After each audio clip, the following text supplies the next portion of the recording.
तो कैसे हो आप सब। आई होप कि आप सभी लोग बहुत अच्छे होंगे, अपनी पढ़ाई जो और अच्छे से कर रहे होंगे। आज की इस वीडियो में यार पॉलिटेक्निक थर्ड सेमेस्टर जो सीएस एंड आईटी के स्टूडेंट है उनका सब्जेक्ट डीएसए का मॉडल पेपर किस तरह से 2022 के अंदर पूछा गया था वो देखने वाले हैं। साथ ही साथ यहाँ पे हम लोग ये भी बात कर लेंगे कि 2023 के अंदर किस तरह से क्वेश्चन आने वाले हैं। काफी इंपॉर्टेंट वीडियो होने वाली है। पिछले और इस साल जो बनने वाले हैं क्वेश्चन वो दोनों में डिफरेंट देख लेंगे। जो क्वेश्चन पूछते हैं, कौन से क्वेश्चन रिपीट होते हैं। काफी इंपॉर्टेंट वीडियो है, तो शुरू से लेकर लास्ट तक देखना। डीएसए की क्लास भी अपलोड हो चुकी है। लास्ट में एक दो लेसन बचे हैं, ट्री का कुछ क्वेश्चन बचे हैं और ग्राफ का, तो हम वो भी बता देंगे आपको। तो वीडियो जो है वो टोटली डीएसए का देख लेना, अच्छे से बनाया हुआ है, प्लेलिस्ट में अवेलेबल है। तो चलो आज की इस क्लास को स्टार्ट करते हैं और सबसे पहले देखते हैं कि मॉडल पेपर जो पिछले बार पूछा गया था वो किस तरह से आया था और इसे हम लोग सॉल्व कर पा रहे हैं कि नहीं कर पा रहे हैं। ठीक है, तो अंदाज थोड़ा सा हो जाएगा कि हम कितना पढ़े हैं और कितना नहीं पढ़े हैं। देखो, इसमें हम लोग एक चीज याद रखेंगे कि डीएसए के अंदर चाहे कोई भी पेपर के अंदर हमारा जो फर्स्ट लेसन होता है वहां से हमारा फर्स्ट लेसन से हमारा पहला क्वेश्चन तैयार होता है लगभग। दूसरा पहला दूसरा जो चैप्टर होते हैं उससे मिलाकर पहला क्वेश्चन तैयार होते हैं, फिर उसी तरह से आगे बढ़ते चले जाते हैं। तो पहला क्वेश्चन हम लोग देखते हैं, यहाँ पे लिखा गया है कि नोट सभी प्रश्न को उत्तर दीजिए। प्रश्न नंबर 1 में लिखा है कि किन्हीं निम्न में से किन्हीं दो उत्तर दीजिए। ठीक है, दो का उत्तर देना है। अ ब स दिया गया है, इन तीनों में से आपको दो का आंसर देना है।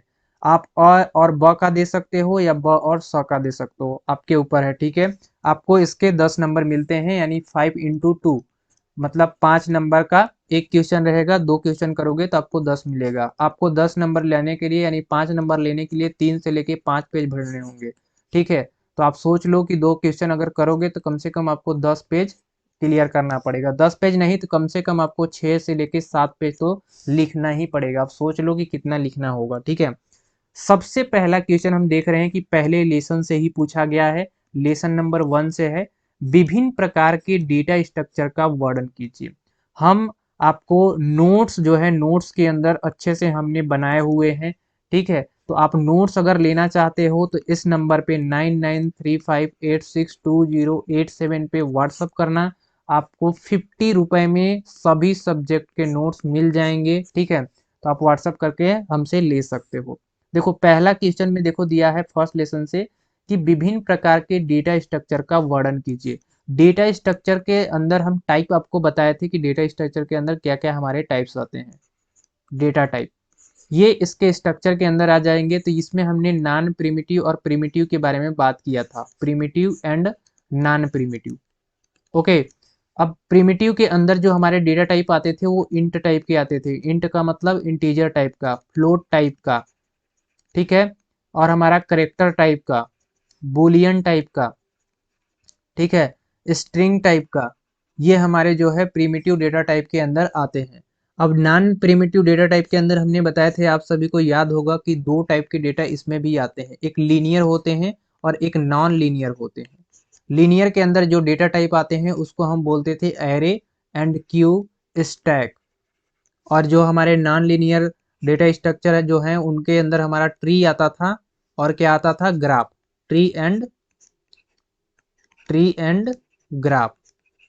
ठीक है, तो ये हमारे डेटा टाइप हैं और यही डेटा टाइप के बारे में आपको लिखना पड़ेगा। प्रिमिटिव के अंदर कौन कौन आते हैं, ये काम क्या करते हैं, किस तरह के डेटा स्टोर होते हैं, ये सारी अगर कहानी आप लिखोगे, अच्छे से पढ़े रहोगे, तो आप आराम से जो है 3 पेज क्या 5 पेज क्या आप 10 पेज भी भरने की क्षमता रख सकते हो। ठीक है, तो वो आपके ऊपर है। पहला क्वेश्चन। दूसरा क्वेश्चन देखो यहाँ पे लिखा गया है कि पॉइंटर वेरिएबल क्या होता है। पॉइंटर का प्रयोग दिखाने के लिए एक प्रोग्राम लिखिए। यदि अगर आप प्रोग्राम का अभ्यास किए हैं, प्रैक्टिस किए हैं, सो आप इसको कर सकते हैं। अगर आपने प्रोग्राम नहीं किया है तो इसको छोड़ देना। एल्गोरिदम अगर आपको जितना हो सके उतना आप लोग पढ़ लेना। पॉइंटर वेरिएबल क्या होता है मैं थोड़ा सा बता देता हूँ। ये जो पॉइंटर होता है वेरिएबल के अंदर जो हमारे डेटा होते हैं उनको होल्ड करके रखता है। जैसे कि हमारे पास मान लो कि हमारे पास एक डेटा टाइप है, इंट टाइप का डेटा टाइप है जिसका वेरिएबल नेम हम दे देते हैं एज। ठीक है, तो ये एज हम दे देते हैं 18। तो जो एज है ये हमारा एक वेरिएबल है, तो ये हमारा पॉइंटर क्या करता है कि इस एज के अंदर जो हमारे डेटा इसको होल्ड करके रखा है वो पॉइंटर का काम होता है। ठीक है, तो डिटेल में जाके पढ़ो, पॉइंटर के बारे में भी हमने बताए हुए हैं। तीसरा देखो क्वेश्चन पूछा गया है कि एरे में एलिमेंट डालने के लिए एल्गोरिदम लिखिए। अब हमें जैसे कि एरे हमने आपको जब पढ़ाए हैं, काफ़ी अच्छे से एरे पढ़ाए हैं, तो भाई जाके देखो यार, एरे बहुत ही सिंपल है। ठीक है, इसमें कहा गया है कि एरे में एलिमेंट डालने के लिए एल्गोरिदम लिखिए। तो अपने से आपको एक एरे क्रिएट कर लेना है। एरे क्रिएट करने के बाद आपको कुछ नंबर दे देना है, 5 4 3 2 1। अब आपको दिखाना क्या है कि हम एक कोई नंबर ले लेते हैं, मान लेते हैं हम ले लेते हैं 8।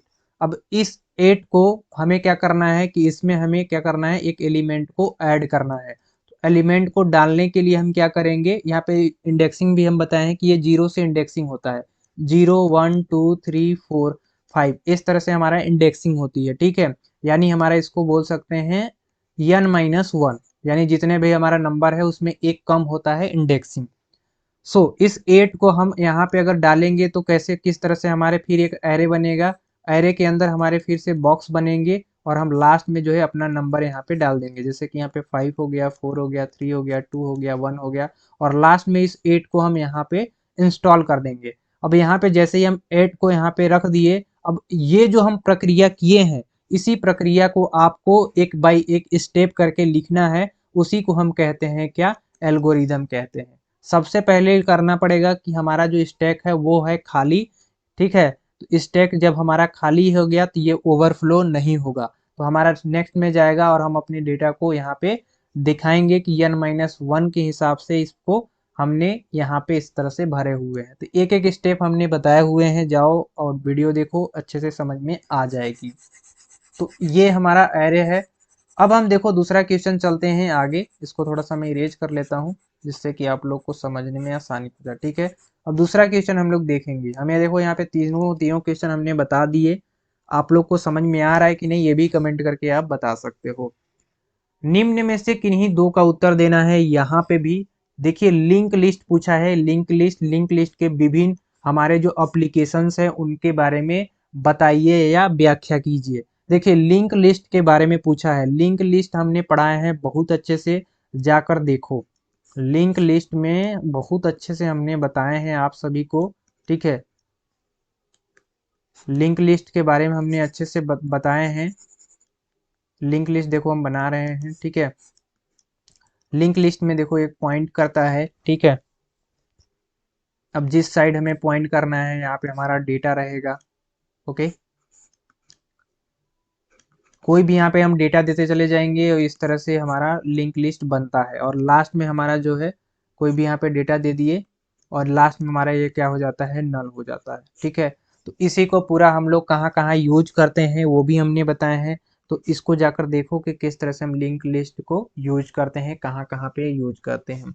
लिंक लिस्ट के आरंभ से नोड हटाने के लिए एल्गोरिदम लिखना है कि किस तरह से हम लोग उसके नोड को हटाते हैं। Stack, push and pop operations क्या होते हैं ये भी आपको बताने हैं। ठीक है, पुश एंड पॉप बहुत ही सिंपल है। स्टैक के अंदर हम क्या करते हैं, स्टैक के अंदर हम लिफो के सिद्धांत पे ये काम करता है। किसके, LIFO, last in first out. ये स्टैक का प्रिंसिपल होता है लिफो, जिसको हम लोग बोलते हैं लास्ट इन फर्स्ट आउट। इसके सिद्धांत पे हमारा पुश एंड पॉप होता है। ठीक है, तो देखो पुश एंड पॉप यहीं से होगा, कहीं से दूसरा नहीं होगा। जब हम इसके अंदर डेटा को एंटर करते हैं, ठीक है, इसके अंदर डेटा को एंटर करते हैं तो उसे हम बोल देते हैं पुश, और इसके अंदर से हम अगर डेटा को निकालते हैं तो उसे बोल देते हैं पॉप। अब ये देखो लिफो के सिद्धांत पे काम करता है, यानी लास्ट इन फर्स्ट आउट। तो हमारा जो पुश होगा वो लास्ट से होगा और हमारा आउट जो होगा वो ऊपर से होगा। तो यहाँ पे हम 4 नीचे करेंगे, फिर 5 करेंगे, फिर 3 करेंगे, फिर यहाँ पे 2 करेंगे। अगर हमें 2 करेंगे, निकालना होगा तो हम क्या करेंगे, जब पॉप करना हो तो हम यहाँ पे एक और स्टैक बनाएंगे और इस स्टैक में जो है ऊपर से निकालना स्टार्ट करेंगे। तो यहाँ से अगर हम 2 निकाल दिए तो यहाँ पे हमारा क्या बच गया, 4 बच गया, 5 बच गया। इस तरह से जो भी नंबर होगा, यहाँ पे 3 था तो 3 हो जाएगा। ठीक है, ये 3 5 और यहाँ पे लास्ट में हमारा क्या है, 4।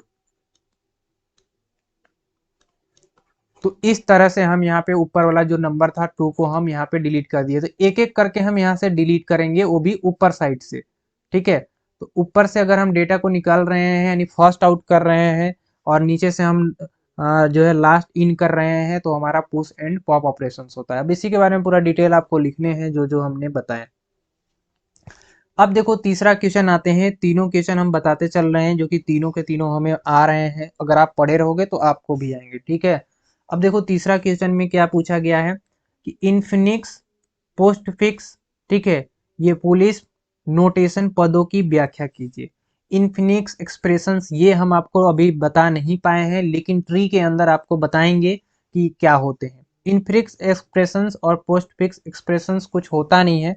बेसिकली क्या है कि मान लो कि हमारा कोई एक दिया है, कोई अपने से यहाँ पे मानना पड़ेगा, जैसे कि a प्लस बी प्लस मान लो माइनस सी ए डिवाइडेड 3, या फिर यहाँ पे दूसरा रहता है जैसे कि माइनस सी, यहाँ पे हमने कर दिए डी, ओके, यहाँ पे हम कर देते हैं डी एंड इनटू कर दिया हमने एफ, ओके। तो हमें प्रीफिक्स के अंदर क्या करना होता है कि जो हमारा ये नंबर जो दिख रहा है ना, ये जो हमारा ऑपरेटर दिख रहा है, इस ऑपरेटर को क्या करना होता है कि हमें पहले लाना होता है कैलकुलेट करने पे प्लस माइनस डिवाइड जो है ये पहले हो जाएगा और नंबर जो है वो बाद में लिखा जाएगा, ए बी सी डी इस तरह से। और अगर इसी को हमको पोस्ट फिक्स में करना होता तो पोस्ट फिक्स एक्सप्रेशंस में क्या होते हैं कि पोस्ट फिक्स एक्सप्रेशंस में ये जो हमारा ए बी सी डी है वो पहले आ जाता और ये plus minus divided and into जो होता है वो बाद में आ जाता। इसका करने का रूल होता है जो कि अभी हम नहीं बताए हैं, इसको हम आपको बता देंगे क्योंकि एग्जाम के अंदर पूछे जाते हैं, ठीक है। अब देखो क्यू के इंसर्ट और डिलीशन ऑपरेशंस क्या होते हैं। देखो स्टैक एंड क्यू के बारे में पूछा गया है, ये रिपीटेड क्वेश्चन है, हर साल पूछे जाते हैं, तो 2023 के अंदर भी ये आएंगे, ठीक है। स्टैक एंड क्यू, ऊपर देखो जो क्वेश्चन यहाँ पे स्टैक से रिलेटेड पूछा है ये 2023 के अंदर भी आएंगे और ये भी 2023 के अंदर आएंगे। तो स्टैक एंड क्यू बहुत ही इंपॉर्टेंट है। अब देखो स्टैक और क्यू, स्टैक के बारे में हमने बता दिया कि लिफो के प्रिंसिपल पे वर्क करता है, लेकिन जो क्यू होता है, क्यू हमारा जो है वो फिफो के प्रिंसिपल पे वर्क करता है, यानी first in first out, insert और डिलीट, क्या होता है इंसर्ट एंड डिलीट होता है। तो ये जो है क्यू हमारा जो काम करता है वो कुछ एरे की तरह ही होता है, किसके तरह होता है, एरे की तरह ही होता है। और इसमें जो भी डेटा हमारा इंसर्ट होता है वो किस तरह से, वो हम यहाँ से क्या कर सकते हैं इंसर्ट कर सकते हैं, यानी पहले से इंसर्ट करेंगे वहीं से हम क्या करेंगे डिलीट करेंगे, जहां से हम इंसर्ट करेंगे वहीं से क्या करेंगे डिलीट करेंगे। यही हमारा क्या होता है क्यू ऑपरेशंस होते हैं, यानी ये फीफो पे वर्क करता है। अगला देखो क्या क्वेश्चन पूछा है। अगला क्वेश्चन हमारा जो है, बाइनरी ट्री ट्रेलिंग से आप क्या तात्पर्य है, प्री ऑर्डर ट्रेलिंग के एल्गोरिदम लिखिए। हमने तो अभी ट्री के बारे में जरूर बताए हैं, लेकिन अभी प्री ऑर्डर और पोस्ट ऑर्डर जो है नहीं बताए हैं, तो उसे हम बताएंगे, ठीक है, क्योंकि ये आपके अंदर क्वेश्चन के अंदर देखो पूछा गया था और इस बार भी पूछा जाएगा। इसके एल्गोरिदम भी पूछा है। देखो हम ट्री, बाइनरी ट्री में हमने लास्ट में बताए थे कि बाइनरी ट्री में अधिकतम चाइल्ड 2 हो सकते हैं, और मतलब 2 होने ही चाहिए। ये होता है कि जो बाइनरी ट्री होता है जिसको हम लोग बी ट्री भी बोल सकते हैं, बी फॉर बाइनरी ट्री, तो बाइनरी ट्री के अंदर कम से कम 2 ट्री होना ही जरूरी होता है। तो ये देखो ये हमारा पेरेंट होता है, ये हमारे चाइल्ड हो गए, तो पेरेंट के 2 चाइल्ड होने जरूरी है, ठीक है। तो ये हमारा क्या कहलाता है बाइनरी ट्री कहलाता है। अब एक चीज यहाँ पे देखो कि अगर हम इसको इस तरह से छोड़ दिए, इस तरह से छोड़ दिए, तो ये बाइनरी ट्री होगा ही नहीं, इसमें हमें 2 जो है चाइल्ड जरूर चाहिए। तो 2 चाइल्ड जैसे ही किए तो ये हमारा राइट हो जाएगा, ठीक है। अगर कहीं पे भी तुम एक ऐसे गायब कर दिए तो यहाँ पे देखो इस पेरेंट्स के जो है 2 चाइल्ड नहीं है, तो कम से कम 2 होने ही चाहिए, तभी ये हमारा बाइनरी ट्री होता है, ओके। अब देखो चौथा क्वेश्चन चलते हैं। चौथा क्वेश्चन में देखो उसी से क्वेश्चन पूछा है कि बाइनरी सर्च ट्री क्या है, इसमें एलिमेंट को कैसे ढूंढा जाता है। अब जैसे बाइनरी सर्च ट्री हमारा यही वाला है, अब इसके अंदर एलिमेंट कैसे ढूंढना है ये जब आप क्वेश्चन करोगे तब आप लोग को समझ में अच्छे से आएगा, ठीक है। बबल सॉर्ट के प्रयोग से एरे के एलिमेंट को सॉर्ट करने के लिए सी प्रोग्राम लिखिए। अब देखो आप सभी लोग जब डीएसए पढ़ते हो या प्रोग्रामिंग लैंग्वेज पढ़ते हो तो आप लोग को सिखाया नहीं जाता है कि प्रोग्रामिंग सी के अंदर कैसे करेंगे, ठीक है। काफ़ी लोग को ऐसे ही डायरेक्ट प्रोग्रामिंग लिख दिया जाता है और बोलते हैं रट लेना। रटने से देखो प्रोग्रामिंग कभी नहीं आती, लॉजिक बिल्ड करना पड़ता है। देखो बबल सॉर्ट क्या होता है उसको समझो। एरे के एलिमेंट को सॉर्ट करने के लिए सी प्रोग्रामिंग लिखना है, यानी इसमें आपको प्रोग्राम लिखना पड़ेगा। एक बबल सॉर्ट कोई भी नंबर लेना पड़ेगा, जैसे 7 हो गया, 8 हो गया, 3 हो गया, 2 हो गया, 5 हो गया 1 हो गया। तो आपको सॉर्ट करना है। बबल सॉर्ट में क्या होता है कि हमारा ये जो नंबर है वो सॉर्टिंग हो जाएगा, या तो वो असेंडिंग में हो या तो वो डिसेंडिंग ऑर्डर में, किसी भी ऑर्डर के अंदर हमारा बबल सॉर्ट हेल्प से हम सॉर्ट कर सकते हैं। तो ये जब सॉर्ट होगा तो 7 8 8 के बाद यहाँ पे हमारा 5 हो जाएगा, इसके बाद फिर हमारा यहाँ पे 3 हो जाएगा, 2 हो जाएगा, 1 हो जाएगा। अभी सॉर्टिंग टेक्निक जो होता है वो हम अभी नहीं पढ़ाए हैं, तो सॉर्टिंग टेक्निक जब पढ़ाएंगे तो उसमें बताएंगे कि हमारे selection sort, bubble sort, merge sort, heap sort, जितने भी सॉर्ट होते हैं वो किस तरह से हमारे सॉर्टिंग किए जाते हैं वो हम बताएंगे। तो ये देखो हमारा असेंडिंग या डिसेंडिंग किसी भी ऑर्डर में इसको कर सकते हो। ये हम बड़े से छोटे में कर दिए, आप छोटे से बड़े में भी कर सकते हो, ठीक है। तो जिस तरह से आप करना चाहो ऑर्डरिंग उस तरह से कर सकते हो, यही हमारा बबल सॉर्ट होता है, ठीक है। अब इसका करने का टेक्निक होता है, ऐसे नहीं होता, एक टेक्निक होता है जिससे कि हम इसको सॉर्ट करते हैं। अब अगला देखो है यहाँ पे सर्चिंग क्या है, लीनियर और बाइनरी सर्चिंग में क्या डिफरेंट होता है। ये एक सर्चिंग जो है पूरा चैप्टर है आपका। सर्चिंग अभी हम ये भी चैप्टर छोड़ दिए हैं, बट सर्चिंग बता रहे हैं कि क्या होता है। सर्चिंग वो होता है जो हम अपने डेटा को सर्च करते हैं। क्या करते हैं? डेटा को सर्च करते हैं। या तो वो लीनियर के फॉर्म में सर्च करे या तो वो बाइनरी के फॉर्म में सर्च करे। हम जिस भी फॉर्म में डेटा को सर्च करते हैं उसी को हम क्या कहते हैं? सर्चिंग कहते हैं। अब लीनियर के फॉर्म में हमारा एरे आता है, ठीक है। और मान लो एरे के साथ साथ हमारा इधर क्या आ जाएगा? क्यू आ जाएगा, स्टैक आ जाता है। लेकिन बाइनरी सर्च के अंदर हमें कुछ इस तरह से एलिमेंट दिए रहते हैं और उस एलिमेंट में पूछा जाता है कि ये 3 जो है कौन से इंडेक्स पे हैं। तो ये 3 इंडेक्स हमें बताने के लिए हमें इसके लोकेशन को चेक करने होते हैं कि कहाँ से कहाँ तक इसकी इंडेक्सिंग है। इसका एक फार्मूला होता है जो कि सर्चिंग जब पढ़ाएंगे, जब इसमें हम आप लोग को बताएंगे कि इंसर्शन सॉर्ट क्या होता है और बबल सॉर्ट क्या होता है, मर्ज सॉर्ट क्या होता है, हीप सॉर्ट क्या होता है, तब बताएंगे अच्छे से, ठीक है।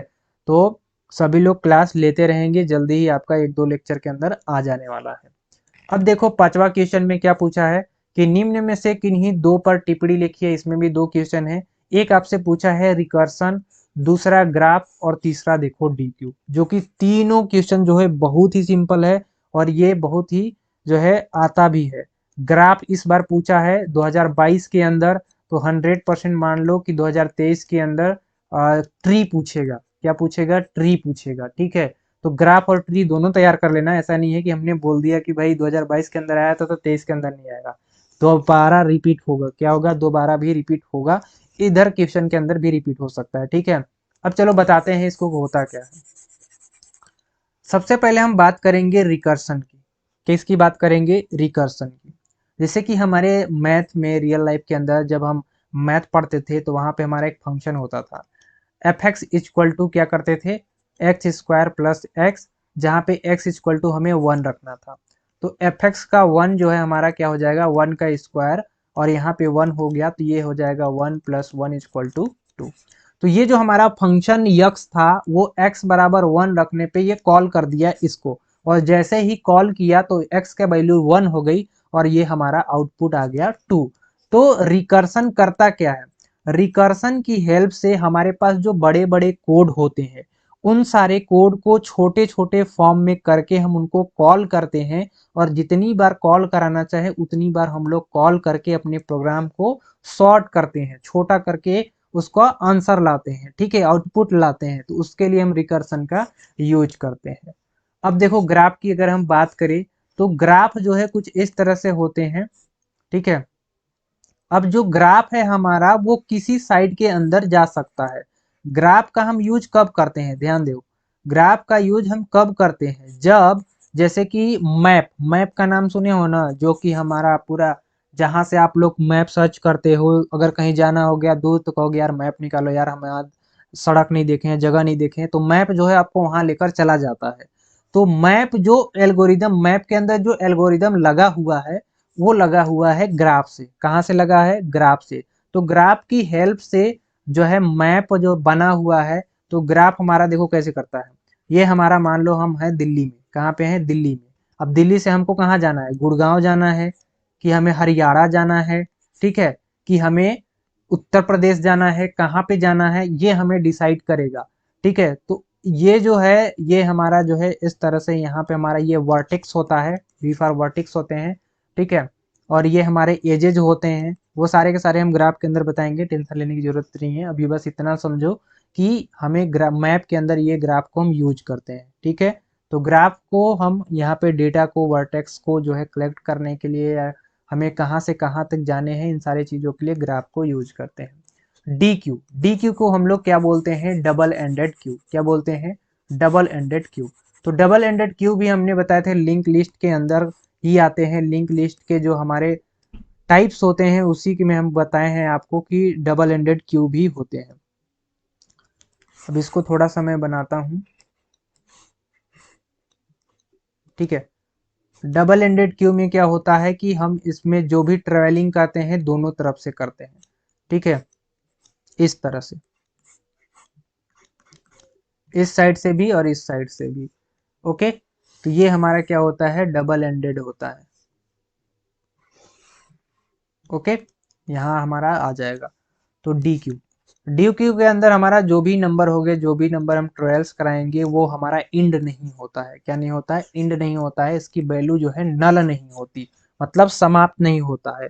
ये जैसे ही प्रोग्राम को यहाँ पे फाइनल करता है, वो फिर से वहां पे एक लूप में फिर वहीं से हमारा आ जाता है। ठीक है, ये होता है डी क्यू, जो कि हमने इसके डिटेल बताए हुए हैं, तो वो भी जाके वीडियो देखो। ओके, तो ये कुछ इस तरह से सिंपल क्वेश्चन पूछे जाते हैं। अब ग्राफ के अंदर या फिर ट्री के अंदर हमने बीटीएस या बीएफएस पूछता है। ठीक है, बीटीएस बीएफएस। ठीक है, तो ये दो टॉपिक हैं जो कि इस बार नहीं पूछे गए थे, बट मतलब 2022 के अंदर नहीं पूछे गए थे, लेकिन 2023 के अंदर जरूर पूछे जाएंगे, तो ये भी आपको तैयार करने पड़ेंगे। तो लेक्चर के अंदर हम बताते भी रहते हैं कि ये इंपॉर्टेंट है जब पढ़ाते हैं, तो क्योंकि जैसे जैसे याद आता है वैसे वैसे बताते चलते हैं। तो कुछ इस तरह से क्वेश्चन था। आई होप कि आप लोगों को समझ में आ गया होगा, क्योंकि इस लेवल का क्वेश्चन पूछा जाता है। बाकी बात नोट्स लेना है तो हमें व्हाट्सअप कर लेना। आज की इस वीडियो में इतना है। वीडियो पसंद है एक लाइक कर देना, चैनल पर सब्सक्राइब कर लेना। मिलेंगे नेक्स्ट वीडियो में, तब तक के लिए जय हिंद।